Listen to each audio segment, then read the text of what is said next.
Sai Satcharitra, Chapter 8. As hinted in the last chapter, Hemadpant now explains at length in his preliminary remarks on the importance of human birth, and then proceeds to relate how Sai Baba begged his food, how Bayaji Bai served him, how he slept in the masjid with Tatya Koti Patil and Mahalaspati, and how he loved Kushalchand of Rahata. Importance of human birth. In this wonderful universe, God has created billions of creatures inhabiting heaven, hell, earth, ocean, sky, and other intermediate regions, including gods, demigods, insects, beasts, and men. Of these, those creatures or souls whose merits preponderate go to heaven and live there till they enjoy the fruits of their actions. And when this is done, they are cast down. While those souls whose sins or demerits preponderate go down to hell and suffer the consequences of their misdeeds for so long a time as they deserve. When their merits and demerits balance each other, they are born on earth as human beings and are given a chance to work out their salvation. Ultimately, when their merits and demerits both drop down completely, they get their deliverance and become free. To put the matter in a nutshell, souls get their births or transmigrations according to their deeds and intelligence, that is, development of their minds. Special value of the human body.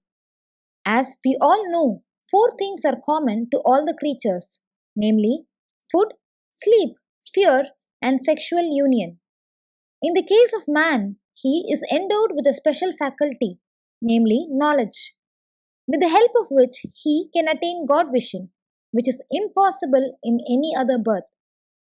It is for this reason that gods envy man's fortune and aspire to be born as men on earth, so as to get their final deliverance. Some say that there is nothing worse than the human body, which is full of filth, mucus, phlegm, and dirt, and which is subject to decay, disease, and death. This is no doubt true to a certain extent. But in spite of these drawbacks and defects, the special value of the human body is that man has got the capacity to acquire knowledge.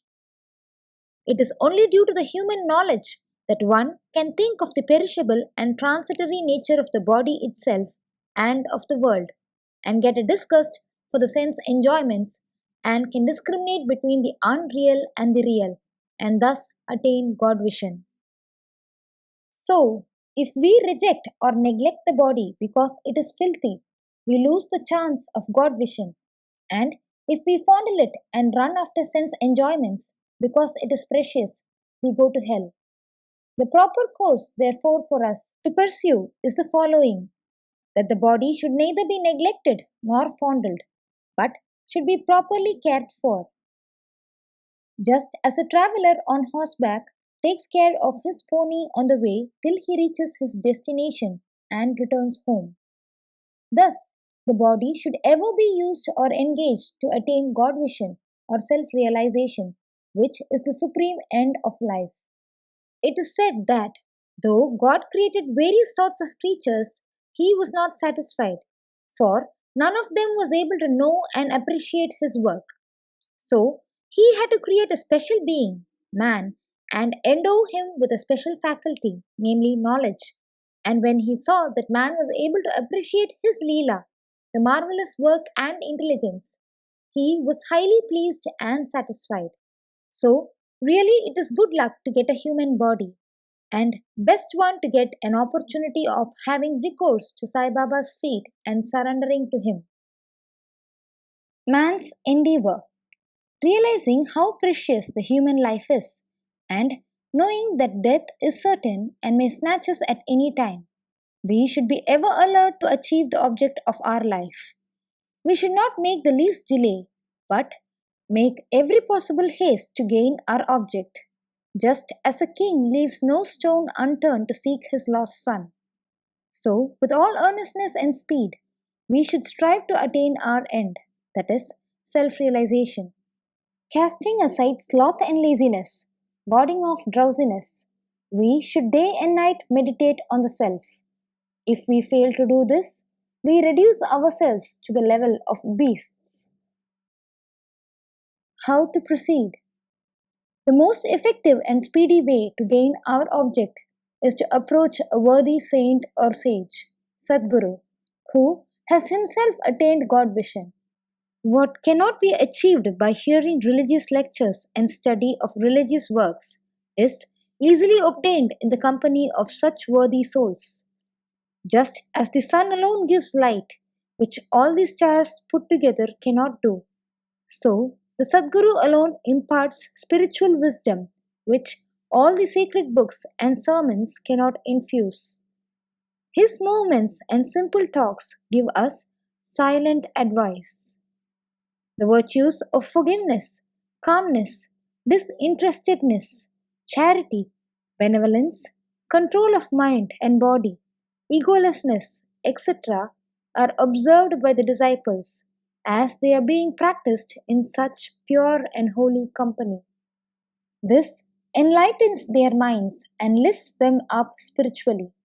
Sai Baba was such a sage or Sadguru.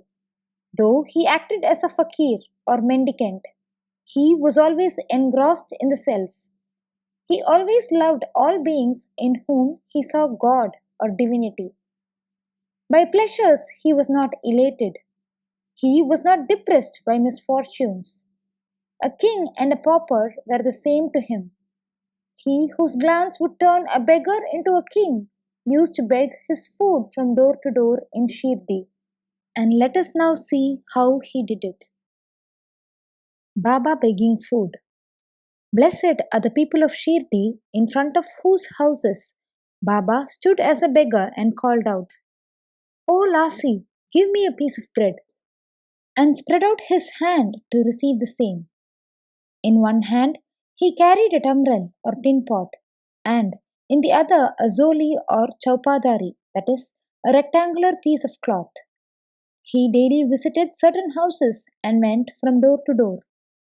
Liquid or semi-liquid things such as soup, vegetables, milk or buttermilk were received in the tin pot, while cooked rice, bread and such solid things were taken in the zoli. Baba's tongue knew no taste, as he had acquired control over it. So, how could he care for the taste of different things collected together? Whatever things he got in his zoli and in the tin pot were mixed together and partaken by Baba to his heart's content. Whether particular things were tasty or otherwise was never noticed by Baba, as if his tongue was devoid of the sense of taste altogether. Baba begged till noon, but his begging was very irregular. Some days he went a few rounds, on other days up to 12 noon. The food thus collected was thrown in an earthen pot. Dog, cats, crows ate freely from it, and Baba never drove them away. The woman who swept the floor of the masjid took some 10 or 12 pieces of bread to her house, and nobody prevented her from doing so. How could he, who, even in dreams, never warded off cats and dogs by harsh words and signs, refuse food to poor and helpless people? Blessed indeed is the life of such a noble person. People in Shirdi took him in the beginning for a mad fakir. He was known in the village by this name. How could one who lived on alms by begging a few crumbs of bread be revered and respected? But this fakir was very liberal of heart and hand, disinterested and charitable.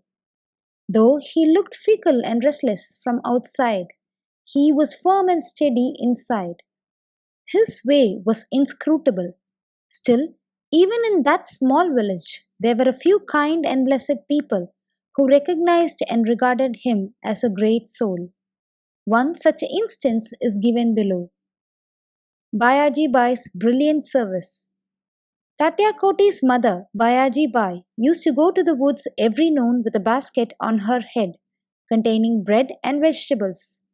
She roamed in the jungles, course after course, trampling over the bushes and shrubs in search of the mad fakir, and after hunting him out, fell at his feet.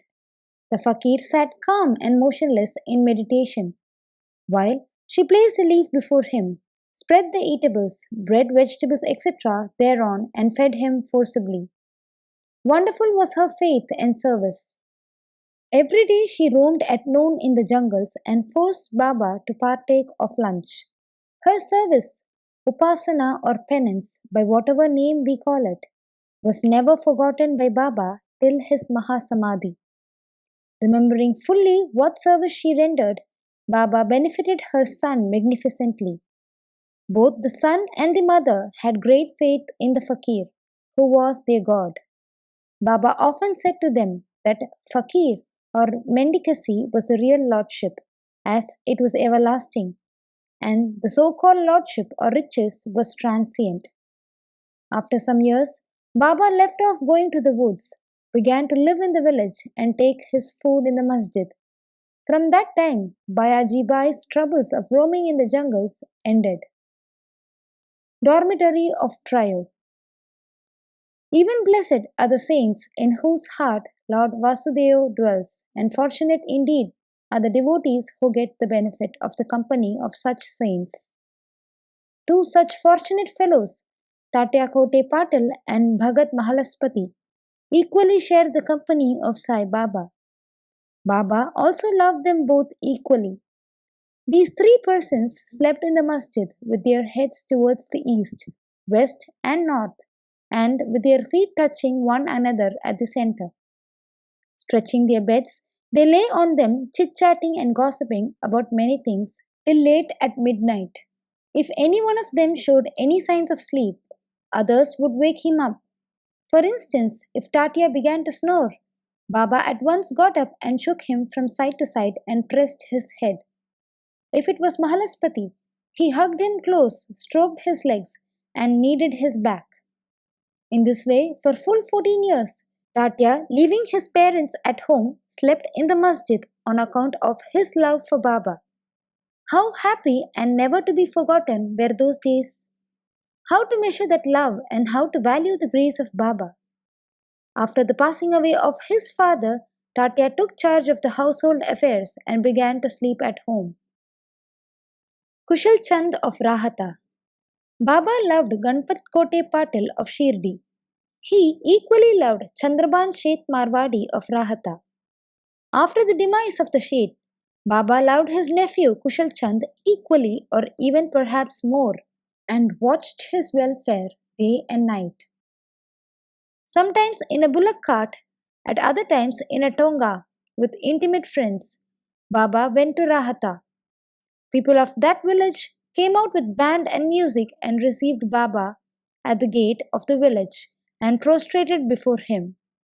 Then he was taken into the village with great pomp and ceremony. Kushalchand took Baba to his house, seated him on a comfortable seat, and gave him a good lunch. Then they talked freely and merrily for some time, after which Baba returned to Shirdi, giving delight and blessing to all. Shirdi is midway between and equivalent from Rahata on one side, on the south, and Nimgaon on the other, which is on the north. Baba never went beyond these places during his lifetime. He never saw any railway train, nor travelled by it. Still, he knew exactly the timing of arrival and departure of all trains. Devotees who acted according to Baba's instructions regarding their departure, which were given by him at the time of taking his leave, fared well, while those who disregarded them suffered many a mishap and accident. More about this and other matters will be told in the next chapter. Bow to Sri Sai. Peace be to all.